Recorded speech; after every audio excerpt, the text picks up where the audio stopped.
kita itu tipenya di acaranya di Semarang itu ketika yang ngaji itu dikasih beras. Apa yang ada di India tidak ada di Indonesia. Nggak perlu jauh dengan Bali dan India, Bali dengan Tengger, Jawa Timur, Bali dengan Lombok, Bali dengan Lampung, Bali dengan yang ada di Kalimantan, di Samarinda, Balikpapan, beda semua. Awalnya saya berpikir, kalau semuanya berbeda terus yang benar mana? Orang tua kita telah memberikan cintanya tanpa pamrih, yuk balas mereka dengan kebaikan abadi, yakni dengan berwakaf Al-Quran atas nama mereka. Wakaf sekarang, pahala selamanya. Assalamualaikum warahmatullahi wabarakatuh. Waalaikumsalam. Alhamdulillahirabbil alamin. Innal hamdalillah nahmaduhu wa nasta'inu wa nastaghfiruh wa na'udzu billahi min sururi anfusina wa min sayyiati a'malina may yahdihillahu fala mudilla lahu wa may yudlilhu fala hadiyalah. Asyhadu an la ilaha illallah wahdahu la syarika lahu wa asyhadu anna Muhammadan abduhu wa rasuluhu la nabiyya ba'da. Puji syukur hari ini kita bisa berkumpul di masjid apa namanya?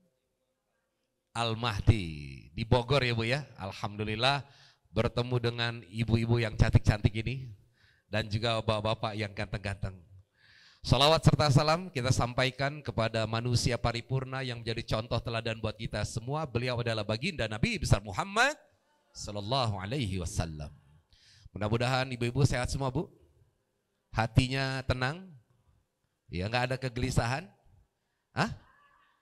Ada kegelisahan. Oh, justru karena gelisah maka hadir di sini. Insya Allah nanti kegelisahan ibu akan selesai diobati oleh Kokolu. Ya, padahal nanti di akhirat kita akan dipanggil dengan sebutan ya ayyatuhan nafsul mutmainnah irji'i ila rabbiki radiyatan mardiyah fadkhuli fi ibadi wadkhuli jannati. Wahai jiwa-jiwa yang tenang. Kira-kira kalau kita ketenang di surga bisa nggak didapat kalau seandainya kita tidak tenang di dunia? Tidak bisa. Ketenangan di sana akan diperoleh apabila kita tenang di sini. Kebaikan di akhirat akan kita dapatkan apabila kita melakukan kebaikan di dunia. Wabtaghi fima atakallahu daral akhirah wala tansa nasibaka minad dunya. Kira-kira seperti itu.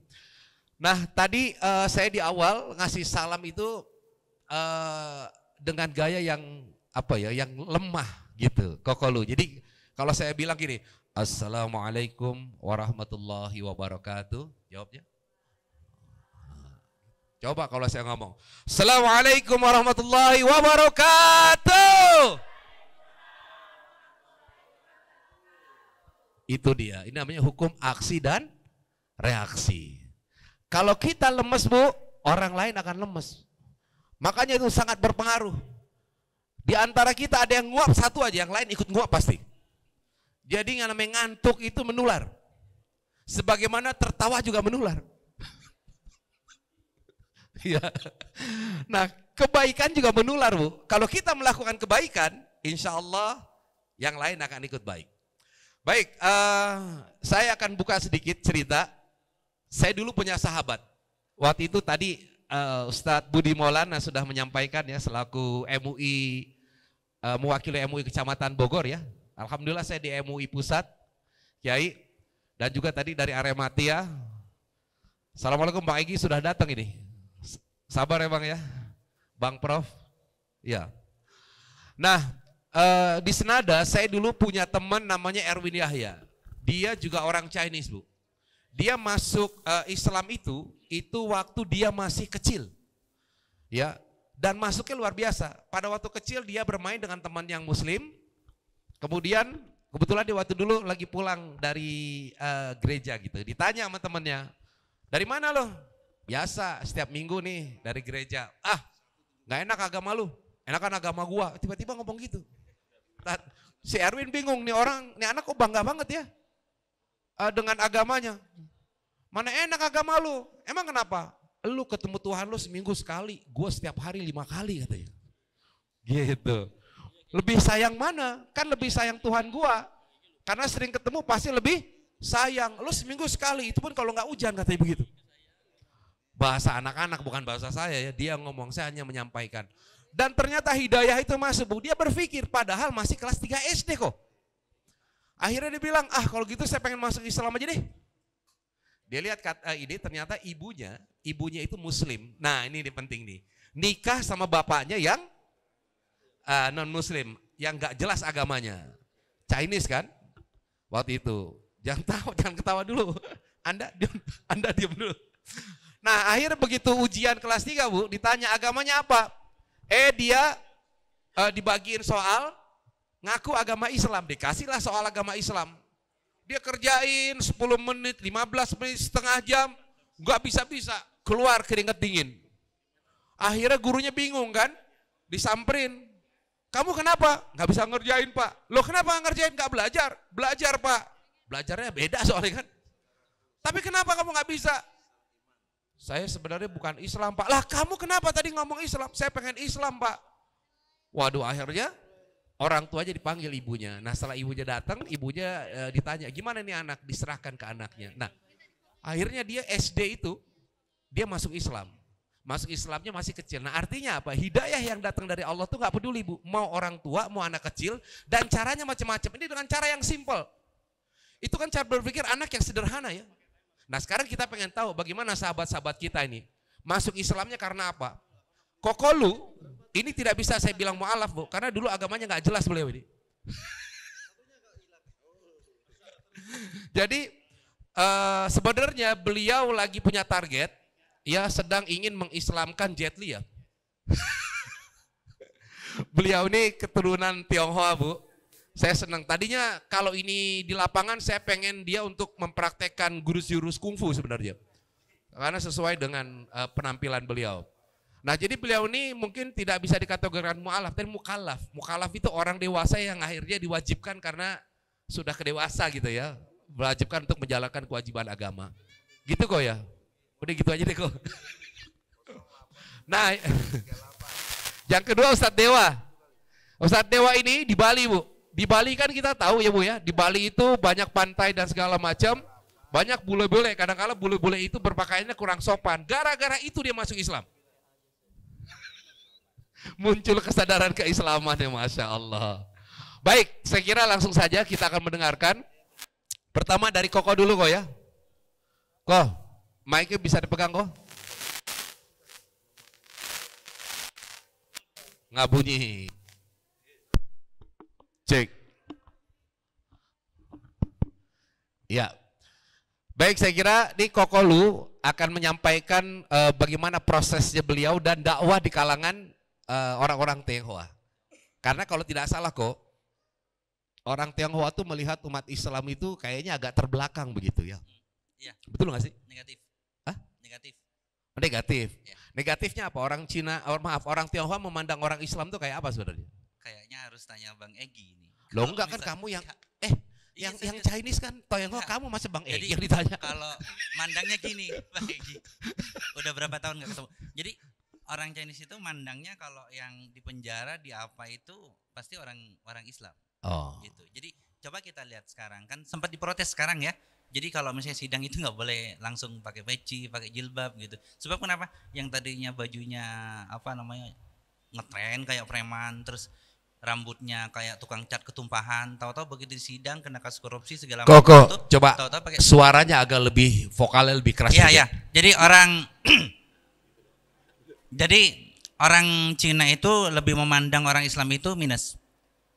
Contohnya gini, setiap ada sidang apa segala macam yang di sidang pakai peci enggak? Kita bisa tanya tuh Bang Egi tuh. Terus pakai jilbab enggak? Yang tadinya biasanya rambutnya kayak ketumpahan cat gitu ya. Tahu-tahu pakai jilbab kayak gitu. Jadi di mata kita image-nya negatif. Pokoknya negatif lah banyak lain gitu. Cuman karena waktunya cuma 10 menit gitu kan, dan dibilang jangan banyak ketawa. Nah, sangat singkat ngomongnya gitu loh. Jadi mau langsung diambil alih. Ya udah ngomong aja. Oh, langsung diambil Saya alih. serahkan kepada Anda daripada saya tarik lagi ntar. Oh gitu, iya. Jadi, Assalamualaikum warahmatullahi wabarakatuh. Alhamdulillahirrabbilalamin. La ilaha illallah wahdahu la syarikalah wa asyhadu anna Muhammadan abduhu wa rasuluhu wa la nabiyya ba'dah. Allahumma shalli wa sallim ala sayyidina wa habibina Muhammad wa ala alihi washabihi wasallim. Alhamdulillah pada pagi hari ini kita bisa kumpul di sini dalam acara memperingati Hari Mu'alaf sedunia ya, insyaallah ya.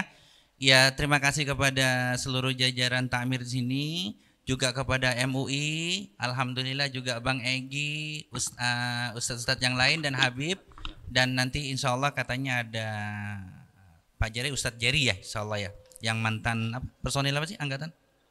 Ya AS lah, AS gitu. Jadi sebelum itu karena saya disuruh bicara tentang dakwah kabilah, nyalain dong. Waktunya dikit lagi. Jadi gini, ini saya bawa anak saya, makanya dari tadi saya pegang-pegang, nggak masalah. Mahram Mbak Muhrim? Mahram, ya. Cik silakan Cik, sapa, salam dulu. Assalamualaikum warahmatullahi wabarakatuh. Waalaikumsalam. Di sini aku mau perkenalan dalam beberapa bahasa. Yang pertama itu bahasa Arab. Ismi Zunaira Azza Zahra. Ana min Poris Tangerang. Umri isita syaroh. Wa hiwayati ikro kitab. Lalu bahasa Cina. Ni hao. 我叫 Zunaira Aziza Zahra， 我来自 Indonesia Tangerang， 我今年16岁， 我喜欢baca和看书， dan seniman Hanggangsing. Lalu bahasa Jepang. Ohayo gozaimasu. Watashi no namae wa Zunaira Aziza Zahra desu. Naira to yonde kudasai. Toshi wa Zogo desu. Shumi wa yomimasu hon koto desu. Dozo yoroshiku onegai shimasu. Lalu bahasa bahasa Korea. Annyeonghaseyo. Jairoman Zunaira Aziza Zahrainmida. Indonesia yeso tanggal mida. Indonesia yeso.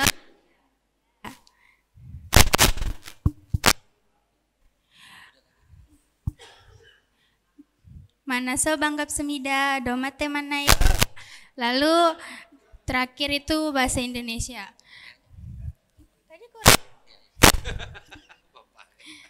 Perkenalkan, nama saya Zunaira Aziza Zahra.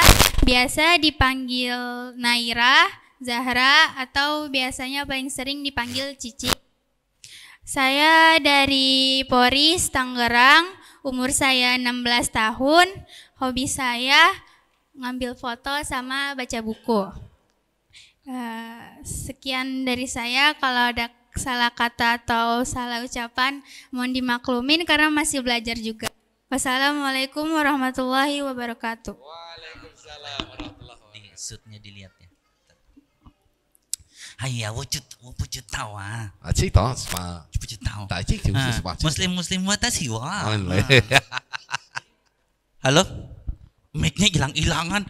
Nih ada mentang-mentang di Sunda bisa halimunan ini. Jadi saya itu selama baru mu'alaf itu kan sembunyi-sembunyi ya. Salah satu yang nemenin saya itu selama jadi muslim sembunyi-sembunyi itu ya salah satunya lagunya Senada. Waktu itu Senada baru ngeluarin album pertama. Saya bilang ini lagu sama lagu gereja sama aja nadanya gitu. Jadi gitu, iya serius beneran ini. Ini 10 menit kagak cukup ya. Di sini ada mantan domba. Coba acung tangan mantan domba. Oh, I am not alone gitu kan ya. Iya ternyata. Ya saya juga dulu mantan domba. Kalau ditanya istilah katanya agamanya apa sih pertama itu sudah ateis. Saya itu ateis. Kemudian saya nyembah dewa. Bukan dewa ini. Jadi Konghucu. Akhirnya milih Kristen jadi domba.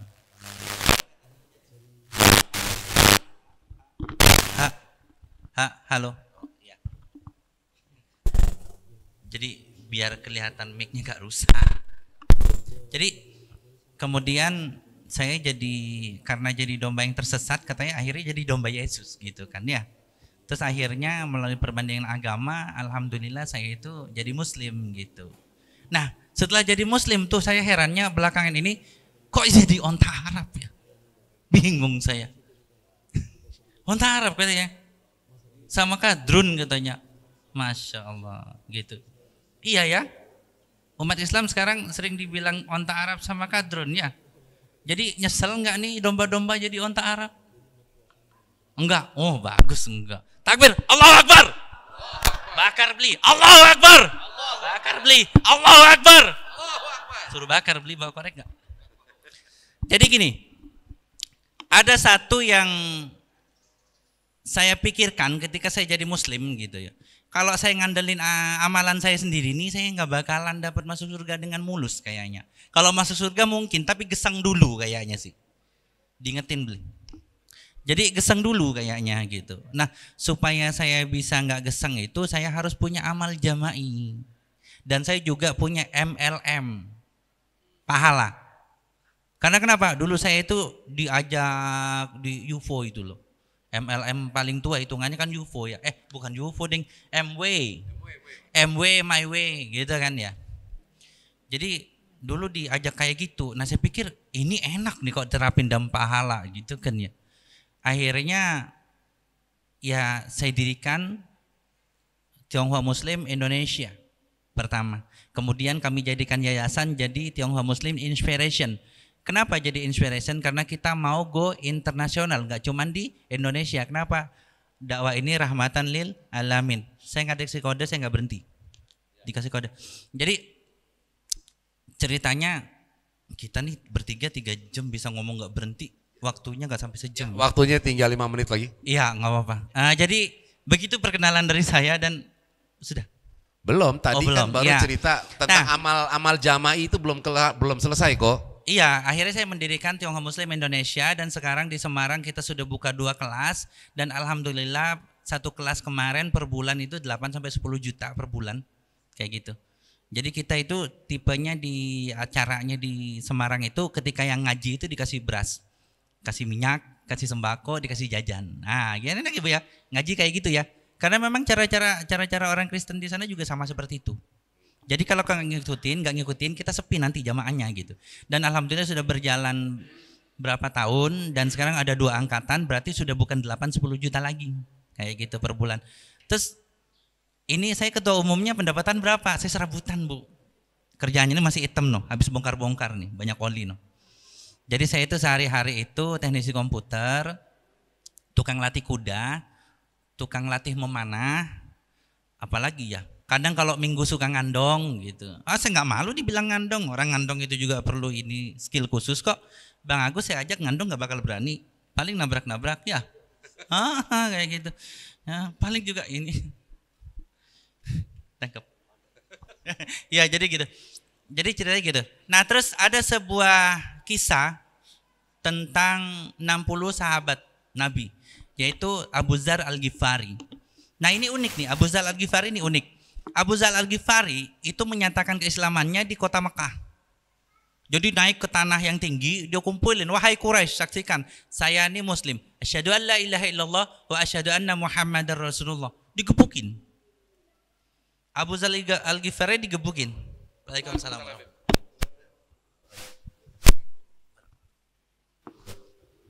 Nah, jadi beliau ini digebukin. Abu Dzar Al-Ghifari radhiyallahu anhu. Digebukin gitu kan. Akhirnya dipanggil nama Rasulullah kan. Ini saya tidak berbicara konteksnya sesuai dengan hadis, tetapi kurang lebih isinya gitu. Karena takut ketika menambahkan sesuatu yang dikatakan oleh Rasulullah atau mengurangi itu hukumannya berat. Makanya saya bicara kurang lebih seperti ini. Kata Rasulullah, alangkah baiknya jika engkau pulang ke sukumu dan berdakwah di sana. Kabilah Ghifar. Nah, disuruh pulang. Kenapa? Karena sebenarnya kalau misalnya bukan nggak ada artinya ketika Abu Dzar Al-Ghifari berteriak la ilaha illallah Muhammad Rasulullah di depan orang Quraisy. Kenapa? Karena Abu Dzar Al-Ghifari itu sadar bahwasanya Rasulullah itu ditekan ketika periode Makkah. Bahkan sahabat disiksa dan dibunuh.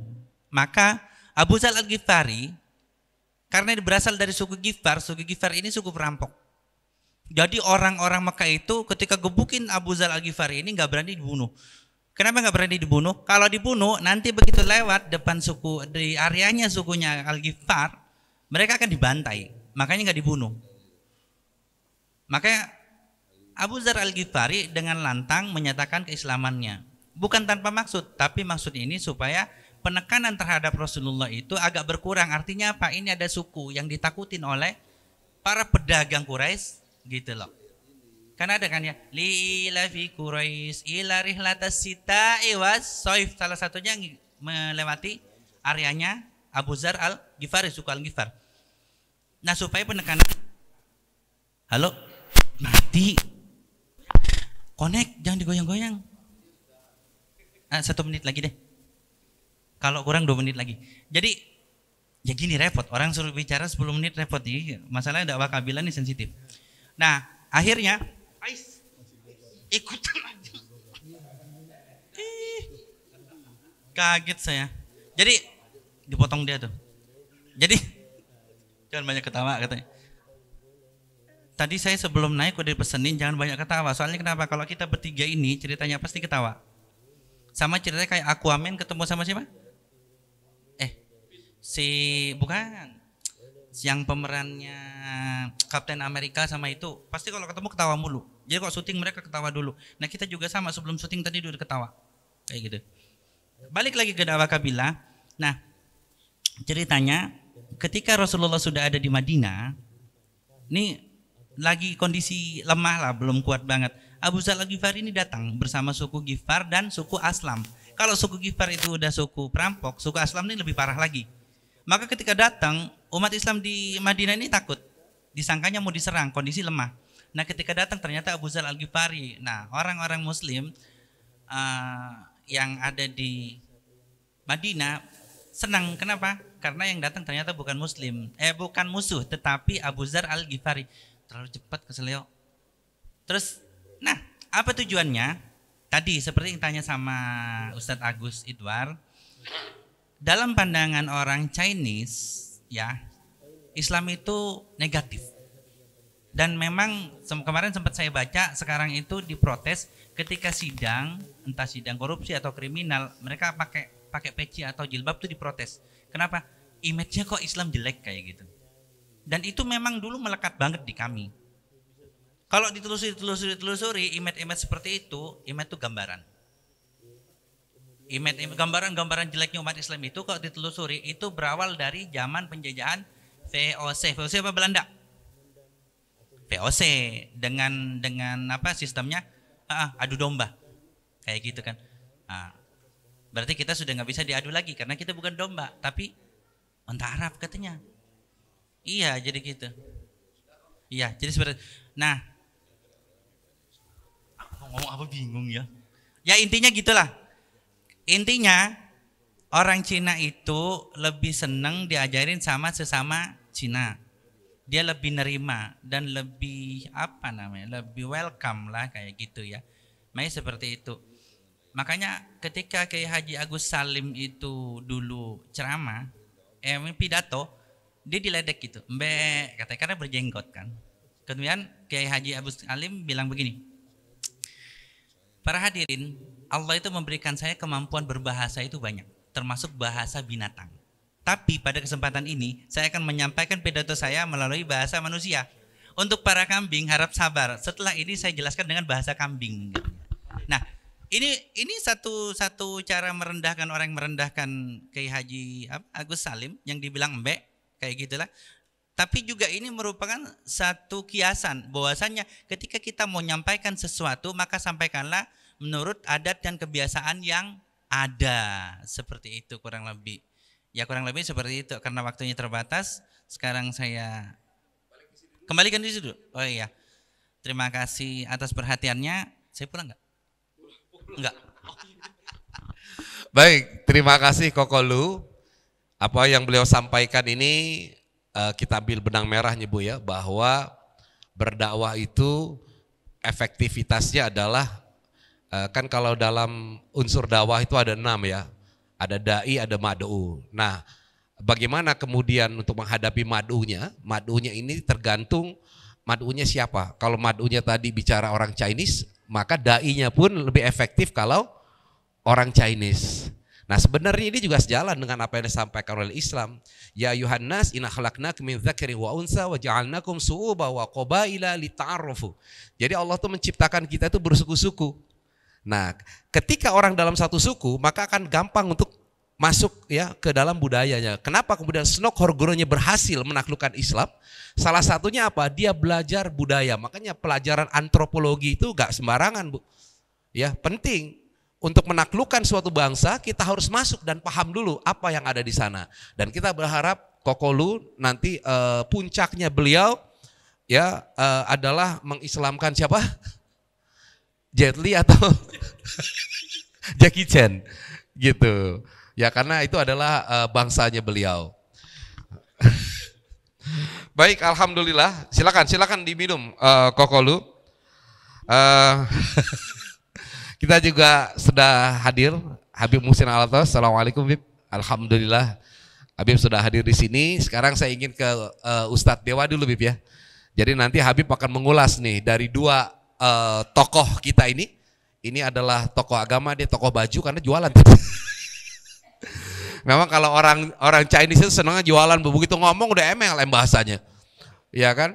Tapi alhamdulillah kita mendoakan semoga Kokolu ini dipanjangkan usianya dengan keberkahan dari Allah Subhanahu wa taala. Baik, saya kira selanjutnya adalah Ustadz Dewa Putu Adi.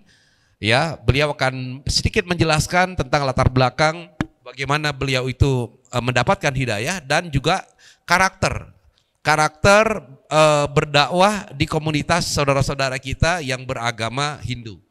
Gitu, karena dulu saya sering sama beliau jalan, bahkan sempat kita itu ke Nusa Penida ya, bareng Kiai Holil Nafis.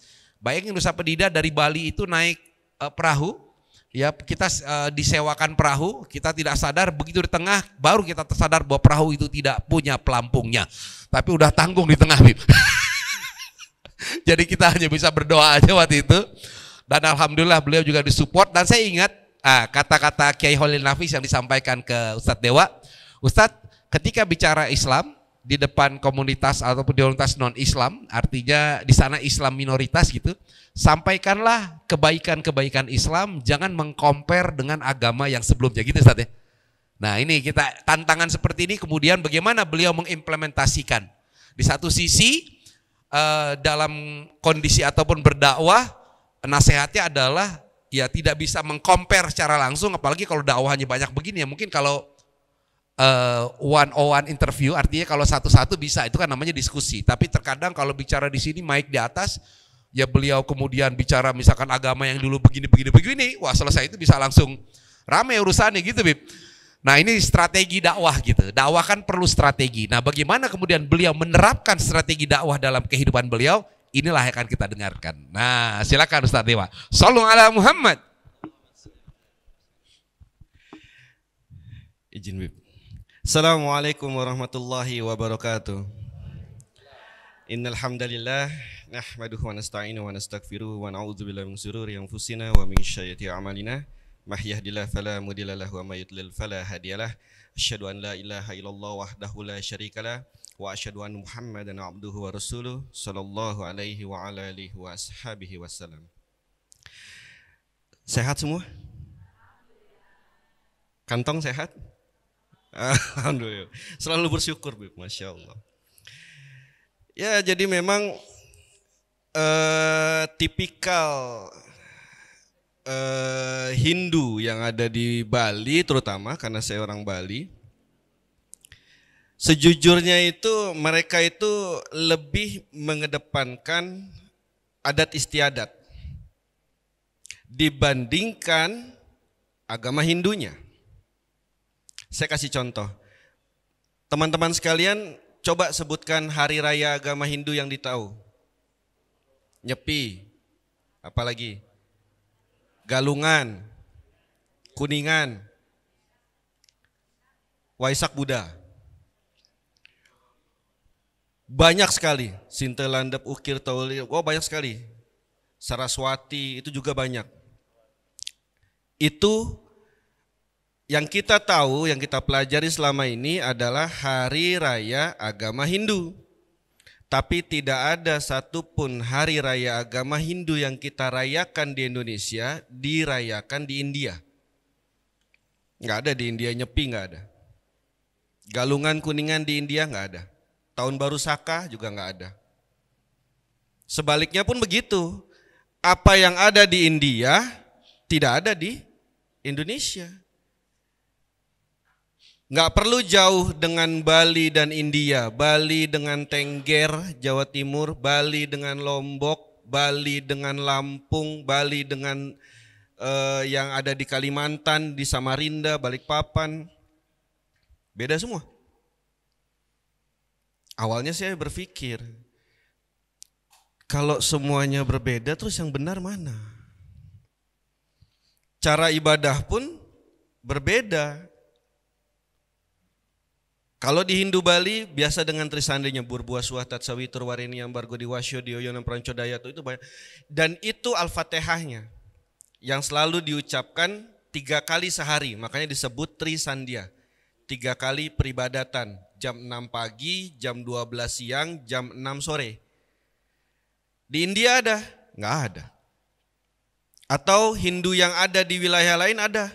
Nggak ada. Lantas yang benar mana? Saya kan bingung jadinya. Saya dulu berkumpul dengan teman-teman sesama Hindu tapi dari berbagai negara. Ada yang dari Sri Lanka, ada yang dari Nepal, ada yang dari Bangladesh, banyak sekali. Mereka ngajak jalan biasanya sore, Bib. Yuk, karena kita lagi di negara orang, di India waktu itu. Yuk kita jalan-jalan yuk. Wah ini udah mau jam 6 sore, saya ibadah dulu. Oh ya udah. Mereka lihat saya ibadah. Selesai, mereka nanya, kamu ngapain tadi? Saya ibadah, saya sembahyang gitu, I'm praying. Itu ibadah gaya apa katanya? Hindu. Terus mereka bilang gini, kami semua juga Hindu tapi ibadahnya gak kayak kamu.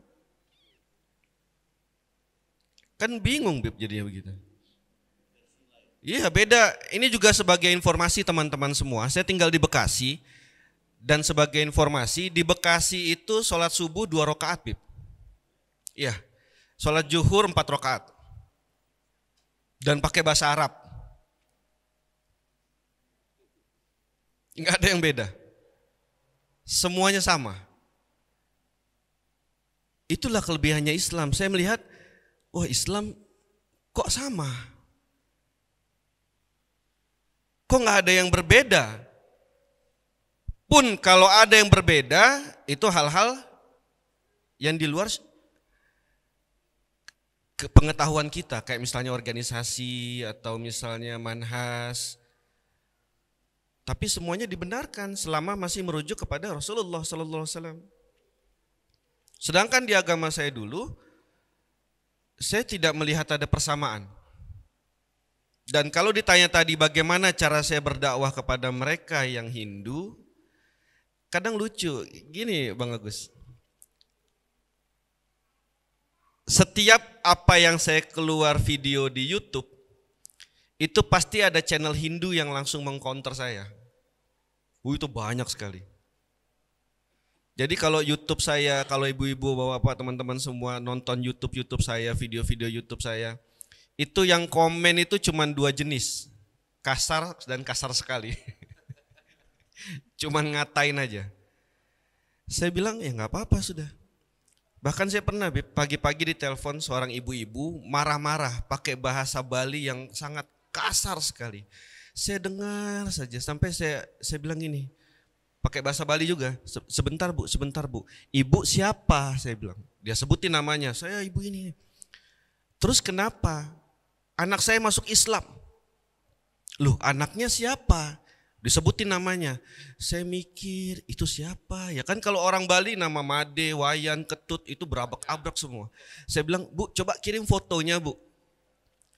Kirim fotonya ini.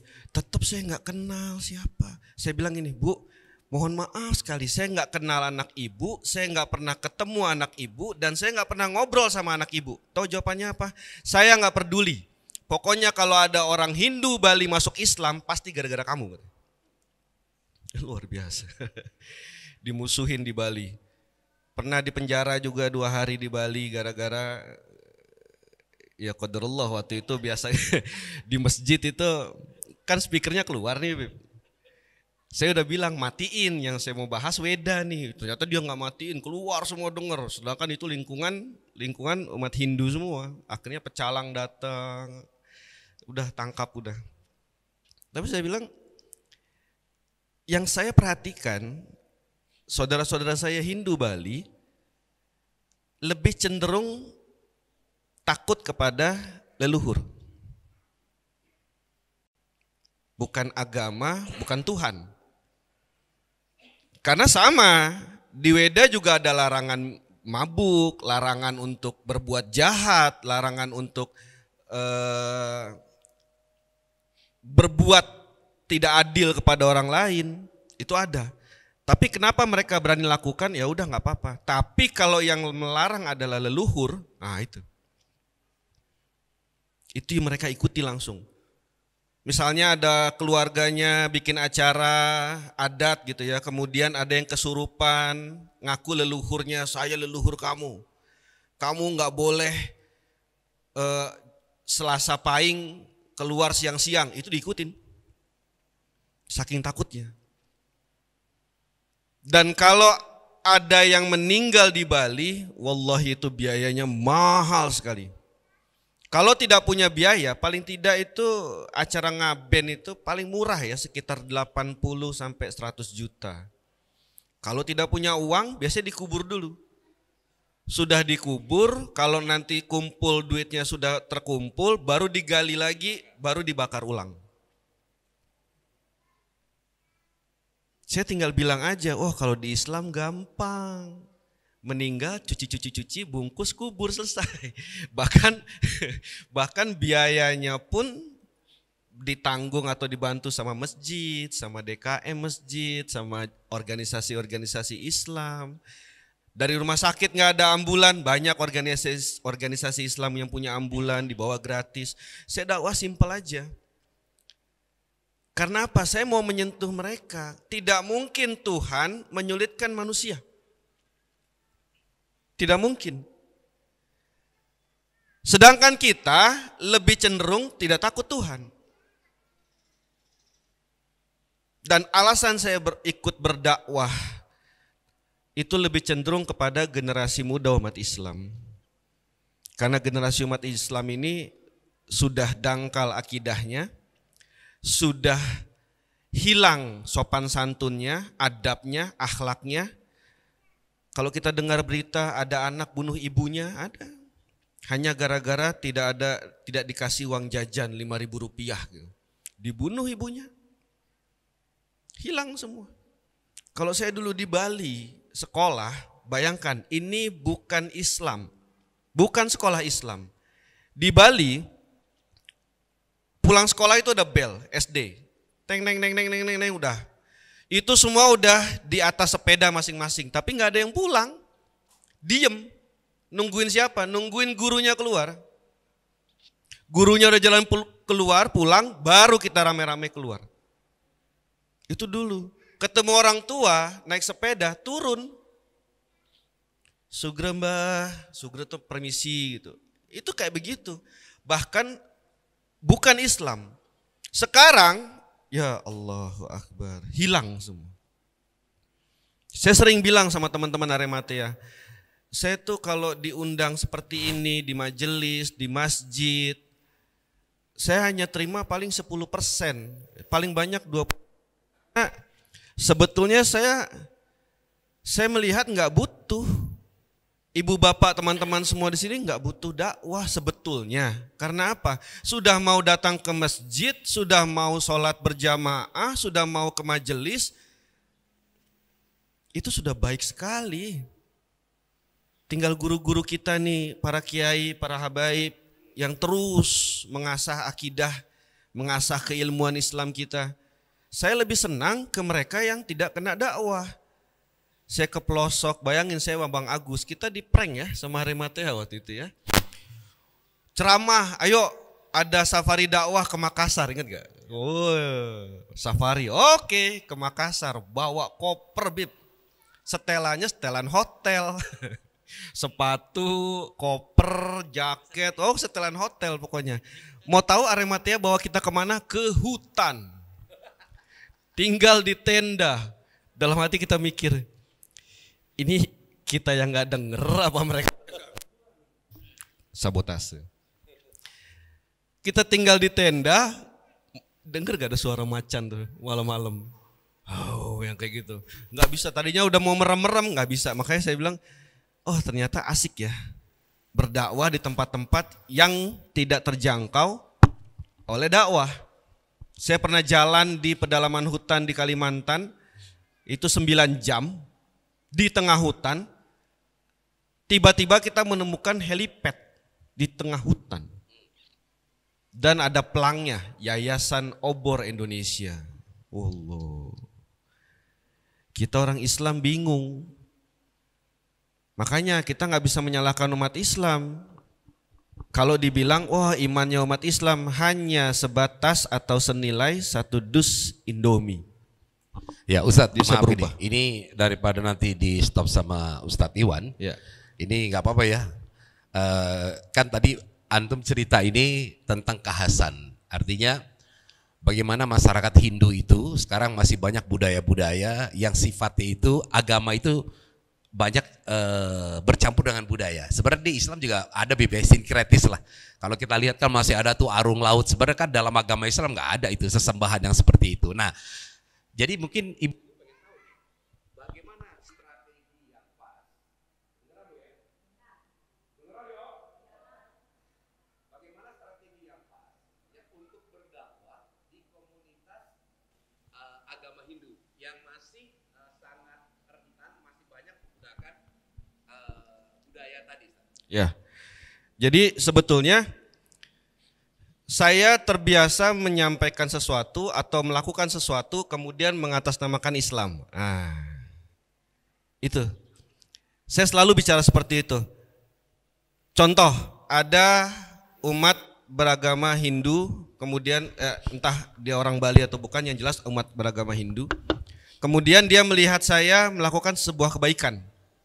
Misalnya bantu dia lah. Bantu dia. Dia nanya, kenapa mau bantu saya? Saya selalu bilang, saya Muslim dan Islam mengajarkan saya untuk membantu sesama manusia. Saya selalu bilang kayak gitu. Dan itu juga yang selalu kemana-mana saya dakwahi. Apa itu? Kita tidak berani menunjukkan identitas Islam kita. Gak berani. Kayak jenggot tadi Kokolu udah cerita. Di Bali itu ada mitologi barong sama rangde. Rangde tuh leak, udah denger ya? Ada leak, ada barong. Leak ini menunjukkan adharma atau keburukan, sedangkan barong itu menunjukkan dharma, kebaikan. Dan wallahi, barong itu wajib harus berjenggot. Leak enggak. Leak itu digambarkan dengan lidahnya yang panjang, matanya melotot, ada taringnya. Tapi kalau barong wajib berjenggot. Sebuah barong dibuat, kalau tidak ada jenggotnya itu salah. Pasti dibuang. Jadi saya selalu menyampaikan apa yang ada di agama Hindu. Jadi gini. Simpelnya gini, saya mendakwakan Islam kepada mereka yang belum Islam itu dengan adat atau kitab atau cara mereka. Karena kalau saya sampaikan Al-Quran, mereka nggak beriman. Mereka nggak beriman. Tapi kalau kita menyampaikan apa yang menjadi adat istiadat mereka, itu sampai. Selalu seperti itu. Dalam Hindu itu ada namanya adiluhung. Sama kayak bahasa Jawa. Itu apa? Itu budi pengerti, akhlak, adab. Yang dijalankan oleh umat Islam. Saya tunjukkan, oh Islam begini. Adab sama tetangga, adab istri sama suami, adab suami sama istri, adab anak sama orang tuanya, adab orang tua terhadap anak-anaknya. Semua ada. Dan saya selalu bilang, wah beli, mbak, Mas, atau siapapun mereka yang belum muslim, saya bilang, itu cara Islam. Ada di kitabnya begini, baru saya sampai ke Islam. Jadi cara yang saya lakukan lebih membuat tertarik dulu tentang Islam. Kalau sudah tertarik dengan Islam, sudah cinta dengan Islam, baru dia mau. Saya kasih contoh, saya pernah bertemu dengan mereka yang sedang minum alkohol. Kalau saya menyampaikan Islam dengan cara yang keras, saya tendang gitu misalnya botolnya, atau saya bilang haram kalian semua, neraka jahanam, neraka jahanam. Ya itu tidak ada dakwahnya dan mereka tidak akan cinta kepada Islam. Tapi apa yang saya lakukan? Saya bawa makanan. Waktu itu saya bawa gorengan, saya hitung ada 6 orang, saya bawa gorengan. Assalamualaikum, waalaikumsalam, aduh Ustadz, maaf repot. Oh antum semua, kamu semua minum doang, masuk angin. Nggak ada makanannya, yuk makan. Dari situ apa? Mereka lihat, oh Islam ini itu disampaikan dengan cara kebaikan. Kecuali pada mereka yang memusuhi Islam secara terang-terangan. Ada nggak? Ada. Ya. Banyak. Menghina Islam, banyak. Menghina Al-Quran, menghina Nabi, banyak. Itu baru kita sampaikan juga atau tegur mereka dengan lebih keras. Tapi kalau buat mereka, saya selalu menganggap mereka belum kenal Islam. Jadi tugas siapa untuk mengenalkan Islam? Kita. Lewat media. Lewat teman-teman semua yang hadir di acara-acara kemualafan, anti pemurtatan. Bagaimana menyampaikan Islam? Sampaikan. Sahabat Abu Bakar radhiyallahu an, 1 hari setelah bersyahadat di depan Rasulullah sallallahu alaihi wasallam, besoknya bawa 9 orang mu'alaf. Gimana caranya? Al-Quran belum ada. Surat baru turun 1. Kita di HP kita Al-Quran ada, kitab hadis mungkin ada, tapi belum mau mendakwahi Islam. Ayo, kenalkan pada Islam. Kira-kira begitu. Ya. Makanya apa yang saya sampaikan tidak langsung kepada Islam, tapi kepada yang mereka percayai dulu. Kira-kira begitu. Baik, luar biasa ya. Jadi apa yang dijalankan oleh Ustadz Dewa ini sesuai dengan apa yang menjadi misi Rasulullah ya. Innamal bu'itsu liutammima makarimal akhlak. Nah, ini adalah bagian dari akhlak. Bagaimana berlaku baik kepada siapapun, termasuk orang-orang yang di luar Islam sehingga mereka tertarik untuk Islam. Nah, tadi di awal saya menyebutkan ada unsur dakwah itu 2 di awal. Yang pertama itu dai, mad'u. Nah, ini tambah lagi sebenarnya wasilah. Wasilah itu adalah caranya. Caranya dengan cara apa? Ada dengan lisan, ada dengan tulisan, adalah dakwah bil hal. Nah, yang dilakukan oleh Ustadz Dewa ini adalah dakwah bil hal, Bu. Dakwah dengan kebaikan, ya. Ibu ngasih tangga makan gitu kan, ibu ngasih opor, ibu begitu Idul Fitri ngasih makanan ke tetangga yang udah itu. Nah, itu adalah dakwah bil hal yang menarik hati seorang. Nah, tadi kita sudah jelas ya apa yang disampaikan oleh 2 orang tokoh kita ini, tokoh muda kita. Tadi Koko Lu ya bicara bagaimana dakwah di Tionghoa yang memperkuat ekonomi. Kemudian juga persepsi orang Tionghoa yang memandang Islam itu adalah kaum yang tertinggal. Kemudian bagaimana beliau ini memperkuat ekonomi, membangun branding image umat Islam sehingga tidak seperti itu dan berdakwah harus dengan orang Tionghoa. Nah, Ustadz Dewa tadi menyampaikan adalah wasilah, caranya adalah dakwah bil hal. Nah, sekarang kita ingin pandangan dari Habib. Ya, silakan Habib untuk menyampaikan, merangkum kira-kira apa yang memang dari yang dibicarakan oleh sahabat-sahabat kita ini ya dalam sebuah pandangan yang luas ya bagaimana dakwah itu yang pas ya yang dilakukan dan sekaligus menarik apa yang disampaikan oleh sahabat kita. Silakan Habib. Shallu ala Muhammad. Allahumma shalli ala Muhammad wa ali Muhammad. Bismillahirrahmanirrahim. Assalamualaikum warahmatullahi wabarakatuh. Alhamdulillah wassalatu wassalamu ala Rasulillah wa ala alihi wa ashabihi wa mawalah. Asyhadu an la ilaha illallah wahdahu la syarika lah wa asyhadu anna sayyidina wa habibana Muhammadan abduhu wa rasuluh la nabiyya ba'dah.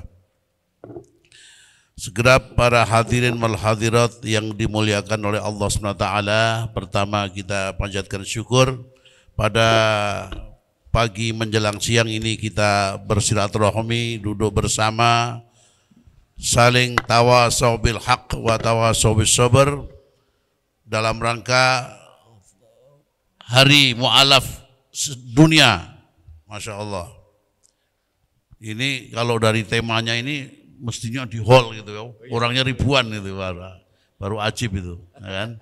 Tapi kita bersyukur mudah-mudahan yang sedikit ini punya makna yang besar di mata Allah Subhanahu wa taala, itu yang penting. Yang saya hormati Pak Agus Edward. Agus Edward ya? Iya. Ya, gimana? Nama lama atau nama baru? Muhammad, ya. Ini kok siapa? Hah? Kolu tetap. Kolun. Kokolu sama koko gue sih. Kokohlung. Lu. Oh, lu marga ya. Ya. Saya tanya sama hadirin sekalian, ini mu'alaf nggak ini? Hah? Senang bilang mu'alaf. Sudah berapa tahun masuk Islam? Tuh, bukan mu'alaf ini. Mestinya malu dibilang mu'alaf. Tahu mu'alaf itu apa? Mu'alaf itu orang yang sudah kepingin masuk Islam cenderung, artinya masih lemah, labil. Makanya dikatakan di dalam Islam mu'alaf. Supaya diperkuat orang-orang Islam yang sudah lama masuk Islam, memperkuat dia. Dibantu, ya kan, dikuatkan, dinasihati, didorong, disupport. Supaya kuat Islamnya, betul nggak? Itu mu'alaf namanya. Apakah mau kok 50 tahun jadi mu'alaf terus? Ini bukan mu'alaf lagi. Mantan mu'alaf. Sudah mukallaf, ya. Ada mu'allaf, ada mukallaf. Mu'allaf itu orang yang sudah cenderung masuk Islam, bahkan mungkin belum masuk Islam, tapi sudah kepingin. Itu mu'allaf dia. Ya, begitu sudah kuat masuk Islam, langsung dia mukallaf. Mukallaf itu orang yang dibebani menjalankan syariat Islam. Nah, berubah udah. Ini harus dirubah ini, apa paradigma ini. Paradigma yang sudah salah kaprah ini harus diperbaiki, diluruskan. Jadi beda antara mu'alaf dengan mukallaf. Kalau orang sudah masuk Islam, sudah kuat syahadat, udah yakin benar tentang kebenaran Islam, mukallaf dia. Ya kan? Nah, tapi kalau mungkin baru masuk Islam, tapi masih lemah-lemah, atau belum masuk Islam, sudah cenderung ke Islam, itu mu'alaf itu. Itu pertama. Tahu Bu ya? Mukallaf dan mu'alaf. Yang kedua yang perlu sampaikan, setelah dia mukallaf, setelah kita orang Islam juga mulai lahir, kita sudah Islam, kuat, punya kewajiban. Kewajiban berjuang. Kewajiban berjuang. Di dalam Islam ini ada 3 medan juang. 3 medan juang di dalam Islam. Ada 3 medan juang. Yang pertama adalah ad-dakwah. Ad-dakwah karena dia yakin, senang menjadi orang Islam. Sudah mengetahui pengetahuan tentang Islam, sudah mengenal iman, sudah mengenal ihsan dan lain sebagainya. Maka dia berkewajiban, saudara-saudaraku yang tidak tahu tentang Islam atau non-muslim, saya pengen mereka seperti saya juga bahagia memeluk Islam. Maka dia harus punya dorongan jiwa untuk apa? Untuk berdakwah. Berdakwah itu mengajak. Ya, dakwah itu mengajak. Jadi medan juang pertama di dalam Islam adalah dakwah.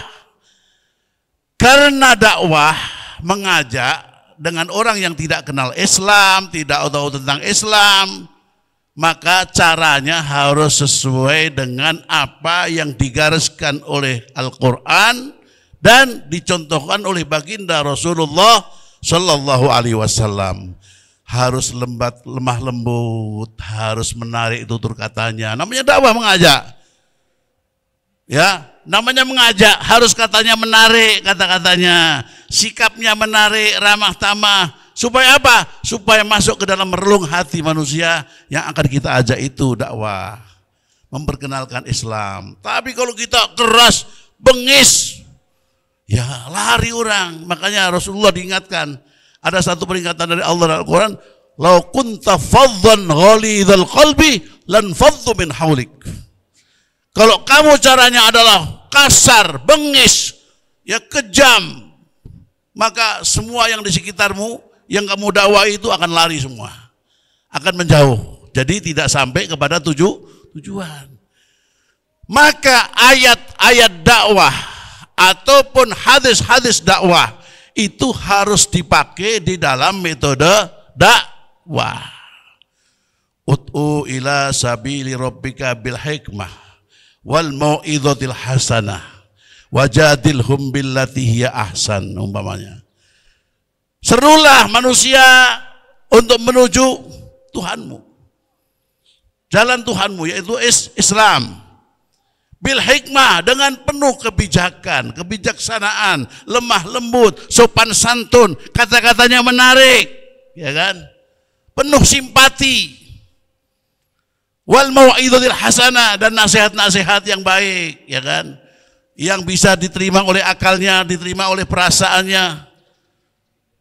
Wajadilhum billati hiya ahsan. Kalau terpaksa harus berdebat, berselang pendapat, maka berdebatlah dengan cara yang baik juga, nggak boleh kasar, ya kan? Ini adalah dakwah. Jadi para dai maupun yang mu'alaf maupun yang tidak mu'alaf maupun yang mantan mu'alaf, tidak mantan mu'alaf maupun yang asli Islam dari lahir, kalau dakwah harus caranya seperti itu, tidak boleh kasar. Paham ya? Ini medan pertama. Medan kedua di dalam Islam itu namanya hisbah. Apa? Hisbah. Dalam fikih semua kenal apa itu hisbah. Hisbah adalah istilah yang mempersatukan duanya, kontennya adalah al-amru bil ma'ruf wan nahi 'anil munkar. Jadi dibedakan antara dakwah dan hisbah, Pak Gus. Tapi orang banyak mencampur adukan, enggak bisa. Lah, karena al-amru bil ma'ruf wan nahi 'anil munkar sifatnya adalah tegas. Nah, lah sekarang komunitasnya, kalau kita kepada orang-orang yang mu'alaf, orang-orang yang baru kenal Islam, lalu kita pakai hisbah, nggak bisa. Nggak bisa. Hisbah ada bahasa, ada cara sendiri. Hisbah itu al-amru. Al-amru itu adalah perintah. Perintah itu dari atas ke bawah, instruktif. Kayak komandan memerintahkan prajurit tegas. Nggak boleh mencela-mencela, nggak boleh, harus tegas. Nah, situasi bagaimana? Situasi adalah satu masyarakat yang sebenarnya sudah Islam, tapi mereka tidak menjalankan Islam dengan baik. Masyarakatnya Islam, seperti Saudi, kan Islam semua itu. Nah, itu al-hisbah berlaku itu. Harus tegas itu. Dan hisbah itu biasanya tidak pribadi, yang biasanya adalah dengan politik, dengan pemerintahan, politik, al-quwah. Ya kan? Itu hisbah. Kalau dengan kuwah, dengan kekuatan politik, makanya di dalam Islam itu jangan anti politik, harus berpolitik. Contohnya begini, di Jakarta dulu ada namanya Kalijodo. Begitu Ahok jadi gubernur, dibangun satu gedung untuk kemaksiatan, yaitu prostitusi, pelacuran, ya, pelacuran. Dibikin oleh Ahok pelacuran kelas tinggi. Jadi perempuan itu dipajang kayak apa? Kayak wayang golek gitu. Ini 100 juta, ini 150 juta. Malu nggak Bu kira-kira? Malu nggak kayak gitu? Malu perempuan. Tapi ini sudah ada malu sama sekali. Pejabat-pejabat dari Singapura, dari luar negeri, mereka beli perempuan 100 juta, 200 juta. Seperti itu. Ini kemaksiatan Kalijodo, namanya Alexis. Teman-teman FPI, umat Islam lain, mereka demo sampai berjilid-jilid. Bisa berhenti nggak? Nggak bisa. Nggak bisa berhenti. Begitu gubernurnya ganti dari Ahok menjadi Pak Anies Baswedan, hanya satu kertas saja ditandatangani, tek, langsung tutup. Tutup. Itu pentingnya politik, dan politik memilih pemimpin yang benar-benar berjuang untuk Islam. Ini saya bukan kampanye ya, kampanye juga nggak apa-apa sih, harus. Karena saya lagi nyalek di Pandeglang nih, DPR RI, insya Allah ya Beb. Mudah-mudahan doakan ya, saya bisa nyalek calon DPR RI, tapi di Pandeglang di Dapil Banten 1. Mudah-mudahan, karena politik ini kekuatan untuk menegakkan Islam penting. Kalau nggak ada yang punya politik, nggak punya kekuatan umat Islam di politik, ya gitu. Kita demo berjilid-jilid. Ternyata begitu kita jadi gubernur, secari kertas tanda tangani langsung berhenti itu. Alexis, betul nggak? Nah, itu contoh. Itu contoh. Jadi hizbah ini adalah al-amru bil ma'ruf wan nahi 'anil munkar. Memerintahkan, menginstruksikan untuk menjalankan kemakruffan, kebaikan. Ya setengah dipaksa memang, setengah dipaksa dengan apa? Dengan regulasi, dengan undang-undang. Dan nahyu 'anil munkar, mencegah kemungkaran. Itu dipaksa. Nggak bisa biasa-biasa saja, ya kan? Dan itu semua ayatnya ada, hizbah, bagaimana Rasulullah, bagaimana hizbah, semua ada. Lalu yang ketiga, lapangan perjuangan Islam ketiga adalah al-jihadu fisabilillah bimakna al-qital. Nah, ayatnya banyak, hadisnya banyak, bagaimana menyemangati. Lah ini tiga-tiganya harus jalan di dalam Islam. Tapi tidak boleh orang dengan berpegang kepada jihad, ayat-ayat jihad untuk melihat yang hizbah atau melihat yang dakwah. Ah, kamu ini lemah lembut kayak kerupuk kena air, ya kan? Nggak begitu, lemah lembut tak bisa. Kita harus keras, nggak bisa begitu. Jadi orang melihat melihat gerakan dakwah atau perjuangan dakwah dengan kacamata hizbah atau kacamata jihad, tak bisa. Ini harus saling tenggang rasa. Oh ini memang maidannya adalah jihad. Oh ini. Nah, kalau jihad kan harus mati atau membunuh atau dibunuh, ya, itu harus keras memang, nggak boleh kita jihad pakai dakwah, nggak bisa lagi, nggak bisa. Ini banyak sekali yang mendikotomi, nggak bisa nyampur aduk ini, sehingga banyak orang yang umat Islam salah menyalahkan gara-gara pakai perspektif yang berbeda. Itu yang orang yang ahli zikir ya sampai nangis-nangis mengatakan apa FPI itu? Jihad gini-gini apa? Ya kan gitu. Keras nggak bisa, dakwah itu harus lemah lembut. Nah, beda lapangannya memang ini. Hizbah namanya juga kan. Nah ini tiga pilar medan juang ini insya Allah penting, memang harus dibahas panjang ini. Cuman karena waktu ya. Iya. Nanti yang waktu kita bisa kembangkan lagi. Ini saja sementara. Wassalamualaikum warahmatullahi wabarakatuh. Waalaikumsalam warahmatullahi wabarakatuh. Alhamdulillah kita sudah mendapatkan gambaran yang luar biasa dari Habib Muhsin Alatos, bagaimana kita itu bersikap dalam berkehidupan menjalankan tiga pilar Islam tadi. Yang pertama apa Bu? Dakwah. Dakwah tadi dalilnya ya. Ud'u ila sabili rabbika bil hikmah wa mau'izatil hasanah wajadilhum billati hiya ahsan. Nah, jadi sikap yang lemah lembut, pribadi yang lembut, kemudian berdebat juga dengan lembut. Bahkan kalau di Said Qutb, beliau menambahkan satu lagi, Bib. Balaslah dengan balasan yang seimbang. Jadi kalau ketika ada orang menyakiti, jangan kemudian baru ngomong satu, kita ngomong 5. Nah, jadi disesuaikan. Kemudian Habib juga hizbah tadi luar biasa, artinya itu bagaimana amar ma'ruf nahi mungkar. Dan yang ketiga adalah jihad. Nah, umat Islam itu suka kebalik, Bu. Contoh misalkan, di bulan puasa nih, ada orang Islam yang nggak puasa, ditegur, kok lu nggak puasa makan di jalan? Apa dia bilang? Lakum dinukum waliyadin. Nggak cocok. Lakum dinukum waliyadin itu adalah ayat untuk orang di luar Islam. Kalau orang sudah masuk Islam, orang Islam nggak bisa kita bicara. Kita lakum dinukum waliyadin, lah agama lu apaan? Islam. Ya nggak pas gitu. Nah jadi terkadang umat Islam sendiri yang tidak cocok menempatkan. Nah gitu juga tadi ya, ketika kita berbicara jihad, apalagi kayak di Palestina, jihad itu harus tegas.